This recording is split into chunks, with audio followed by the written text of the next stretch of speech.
Did you know about 3% of all Americans today wait to have sex before marriage? Did you also know in the 1960s, only about 11% of Americans waited till marriage? This may seem like a small number, but according to waitingformarriage.org, it isn't actually that small. After doing some math, that 3% actually turns out to be about 10 million people. For those of us who are waiting to have sex before marriage, or after marriage, that is a huge encouragement because we know that there's going to be people out there just like us waiting. Sex is everywhere around us in today's world. It's in the books we read, it's in the magazines we look at, and also the movies we watch. It is important as we, as teenagers, know that we are constantly being peer pressured into doing things that we think everybody else is doing. We need to know the difference between what is fact and what is fiction. Like I said before, we live in a world where sex is everywhere. I am around about 500 youth every year as their youth leader, and I'm constantly hearing about how they feel that they are being pressured into doing things they feel is inappropriate or against what they believe. Because of that, I feel it is my responsibility to inform the youth of today on premarital sex. Premarital sex is a huge issue, and even though we might feel that we are informed about the topic, once you get into the real world, you realize that you're not. So today I'd like to cover 3 topics: the damage that premarital sex causes, some excuses that people give, as well as some encouraging Bible verses to help you through the hard times. So let's first talk about some of the damage that premarital sex causes. Many people believe in today's world that it is okay, but they don't realize what they're doing to themselves. The first topic I'd like to talk about is relational issues. The first thing that they feel is that they feel like they can't trust their partner because they feel that their partner isn't going to stay faithful to them. They also lose trust in themselves because they feel that they might not be able to stay faithful to their partner. They also remember their past as well. They feel that they're not worthy of their partner because they gave into the temptation of premarital sex. It is proven that the people who do give into premarital sex have a high divorce rate. The next issue I'd like to talk about is the emotional issue. They feel that they lose their sense of self-worth and self-confidence, as well as their self-control. Like I said before, they feel like they don't belong to their partner, so they lose their sense of self-worth. They also feel they lose their sense of self-confidence control, because they feel that they might end up giving in to having sex with somebody else. The third issue is physical consequences. Most of us know what these physical consequences are, such as AIDS, STDs, and even HIV. These are more common things that happen when we have sex with other people. Most people don't even know that they have them, and so then when they do have sex with their partner, then they spread it and it just keeps on going on from there. Another thing is pregnancy. This is more of just a woman issue, but most people they go out on a spontaneous night and then they get pregnant, and this is a huge consequence for them. We must know that the only safe sex that we can have is abstinence, no sex at all. The next thing I would like to talk to you about is some excuses that people give. There's many excuses that people do have, but I'd like to talk to you about 3 of the most popular excuses. The first one is people will say, but we're in love. Well, I'll tell you what, you might not know that you're in love. Your love, or your definition of love, might not be the same as God's definition of love. God's love is kind and patient and and so are you that way to your partner? Another thing is love would never force anybody to be disobedient. If you pressure your partner into doing something that they feel is inappropriate, is that pure love? Another thing is we're going to get married anyways. Well, I'll tell you what, God's the only one who knows if you're going to get married or not.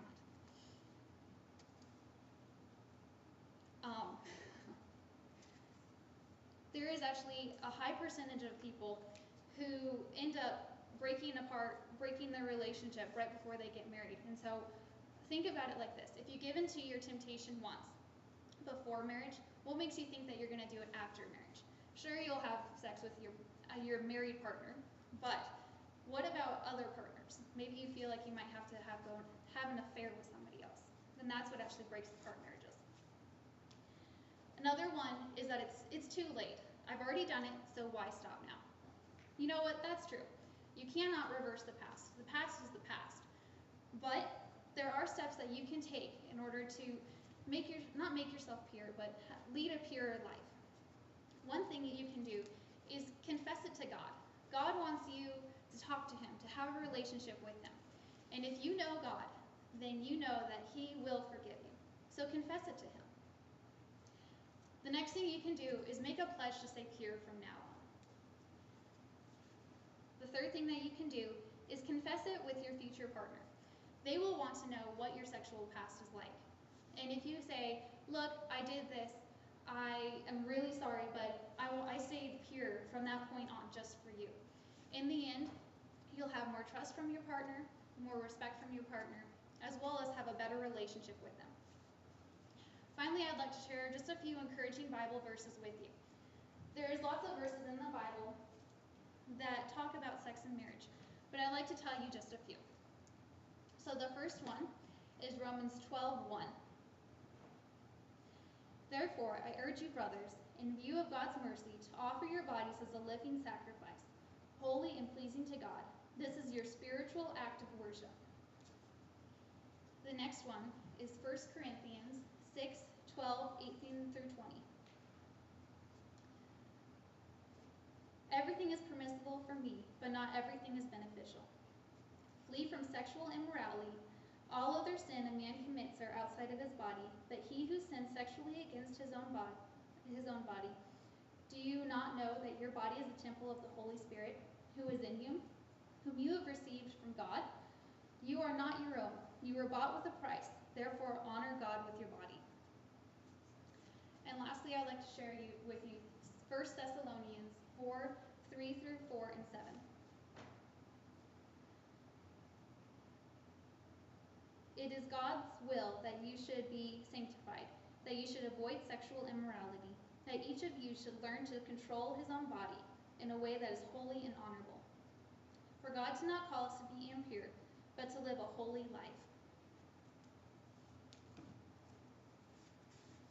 Premarital sex is a very serious issue in today's world, and if we're not informed, we won't make it in the real life today.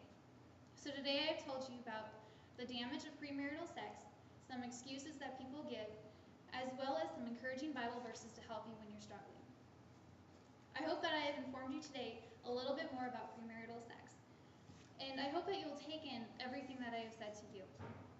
And I want to challenge you to ask questions about this issue. It's embarrassing. And I just want to tell you guys, never be afraid or embarrassed to talk about this issue with somebody. And to tell you the truth, everybody has issues. Or not issues, questions. So right now, I would like to ask you guys, if you have any questions, feel free just to ask me and I will answer them as much as I can. So when are we supposed to make that pledge for purity? You can make that pledge for purity anytime you want.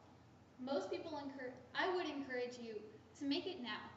If you make it young, you tend to stay with it more than if you were to make it when you're older. There's also a lot of websites online that help encourage you, like waitingformarriage.org. They have a community that is there to just help encourage you to stay pure. So I can take one more question if anybody has one.